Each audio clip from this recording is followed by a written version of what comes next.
अंतरिक्ष को जाना हम मनुष्य के लिए काफी बड़ा सपना रहा है।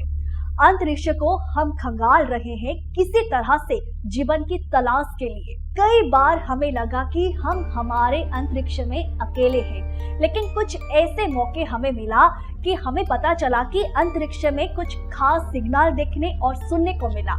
और आज के इस वीडियो में हम जानेंगे कुछ ऐसे सिग्नल के बारे में जो कि हमारे अंतरिक्ष में हमें अकेले होने का हमारे क्वेश्चन का सबसे बड़ा जवाब है। तो आप देख रहे हैं आज के कहानी और मैं हूं आपके होस्ट एंड दोस्त लीजा। स्वागत करती हूं आज के कहानी में। तो चलिए शुरू करते हैं।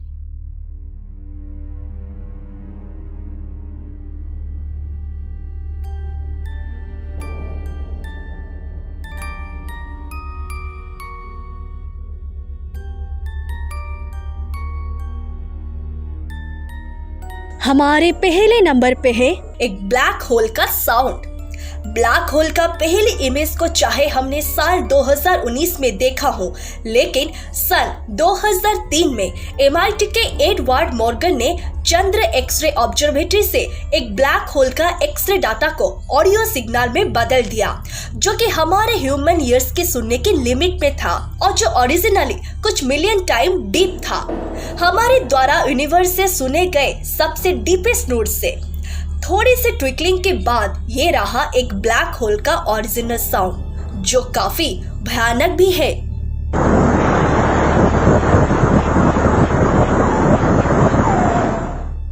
तो अब हम चलते हैं अगले नंबर पे, जहां हमारे पास है लॉस कॉस्मोनाउट।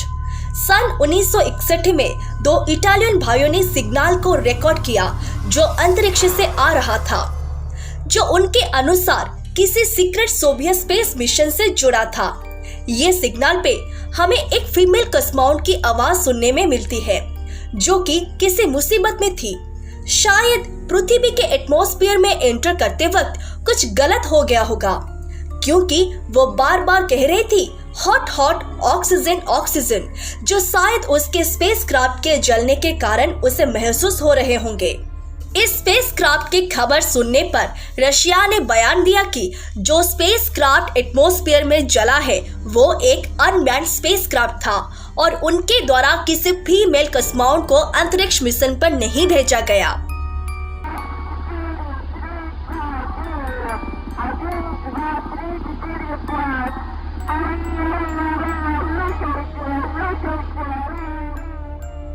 अब चलते हैं अगले नंबर पे, जहां हमारे पास है ट्याबी स्टार। इस मिस्टीरियस तारे को कुछ एमेच्योर एस्ट्रोनॉट्स ने हमारे पृथ्वी से लगभग 1400 लाइट ईयर की दूरी पर खोजा था, लेकिन जो बात इस तारे को खास बना रही थी वो थी तारे की चमक, जो लगभग 22% तक कुछ दिनों के लिए कम हो जाते थे। कुछ वैज्ञानिकों का कहना है कि ये एक डायसन स्फीयर की वजह से है। डायसन स्फीयर एक ऐसा एलियन स्ट्रक्चर जो वहां पर मौजूद किसी ऐसी सभ्यता ने बनाया होगा जो हमारे से काफी ज्यादा एडवांस होगी। इस स्ट्रक्चर को बनाने का उनका मकसद होगा उनकी ऊर्जा की पूर्ति। ये सजेशन काफी सालों से महज साइंस फिक्शन का एक आइडिया है, लेकिन ये थ्योरी ट्याबी स्टार पर पूरी तरह से अप्लाई होती है। आज भी वैज्ञानिक विस्तार से जुड़े राज्यों के बारे में जानने में लगे हैं। इसके बाद हम चलते हैं अगले नंबर की तरफ। अब चलते हैं अगले नंबर पे, जहां हमारे पास है लैरिमर बर्स्ट। सन 2007 में कुछ वैज्ञानिकों ने पिछले 6 साल में इकट्ठे किए गए डाटा को स्टडी किया, तो उसमें उन्हें छोटे छोटे बर्स्ट को देखने को मिले, जो कि महज 5 मिलीसेकंड के ही थे और जो हमारी पृथ्वी से 11 बिलियन लाइट ईयर के दूर मौजूद एरिया से आई थी, जो कि काफी पुरानी थी। यानी कि ये सिग्नल हमारे पृथ्वी के जन्म से भी पहले अपने उस एरिया से चले होंगे और जो हमें 11 बिलियन सालों बाद हमारी पृथ्वी पर देखने को मिले। वैज्ञानिक इस बात से हैरान है कि जब ये सिग्नल वहां से चले होंगे और जिसने उसे बनाया होगा तो उसमें लगभग इतने एनर्जी को कुछ समय में ही रिलीज किया होगा जितने एनर्जी हमारे सूर्य 4 महीनों में छोड़ता है। अब चलते हैं अगले नंबर पे, जहां हमारे पास ये SHBO2+14A ये भी एक सिग्नल है। इसके साथ ही एक इंटरेस्टिंग कहानी जुड़ी है।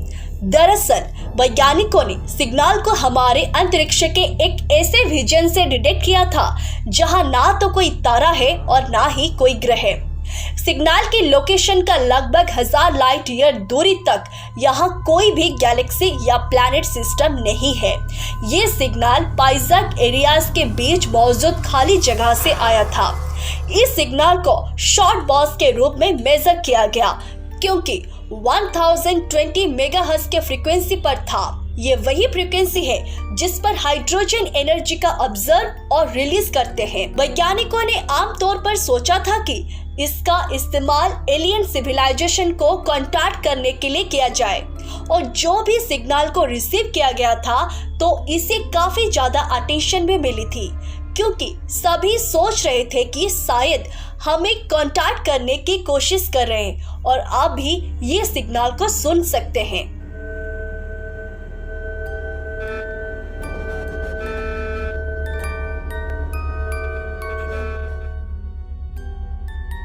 अब चलते हैं अगले नंबर पे, जहां हमारे पास है फ्रीक्वेंसी 44623। ये सिग्नल हमारी पृथ्वी से 100 लाइट ईयर दूर मौजूद हमारे सूर्य जैसे ही एक तारे के पास से आया था। इस तारे को TYC 1220911 नाम से जानते हैं। पहले इस सिग्नल को कुछ खास समझा नहीं गया, लेकिन इस सिग्नल से प्रोड्यूस होने वाले नॉइस ने इसके खास होने की पुष्टि की। ये सिग्नल 10 सेकंड ही लंबा था। इस सिग्नल को हमारे सुनने की क्षमता के अकॉर्डिंग एडजस्ट किया गया। ये सिग्नल काफी डरावना और भयानक भी है।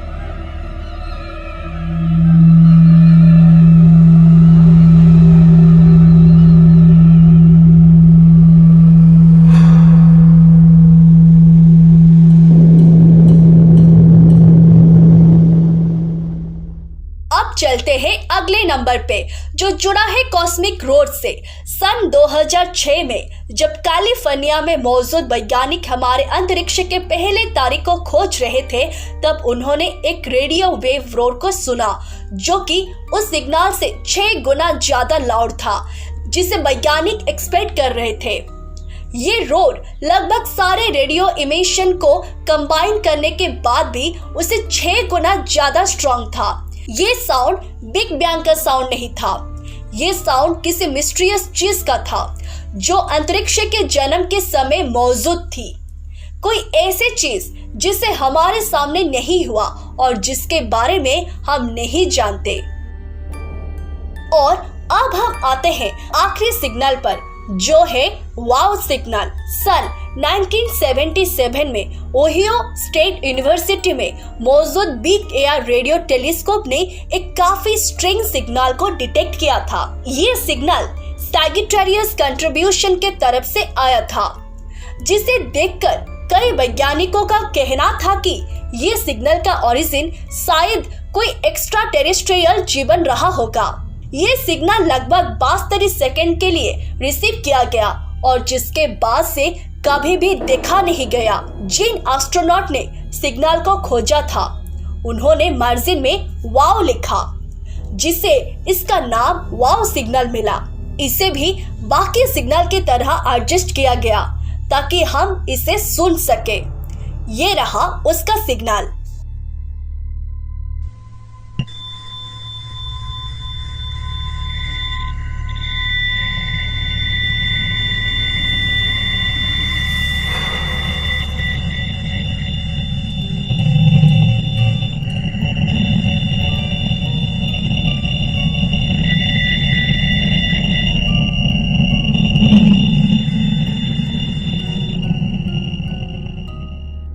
तो दोस्तों, अगर हमारा वीडियो अच्छा लगा तो लाइक शेयर जरूर कीजिए और इस तरह वीडियो देखने के लिए हमारे चैनल आज की कहानी को सब्सक्राइब जरूर कीजिए।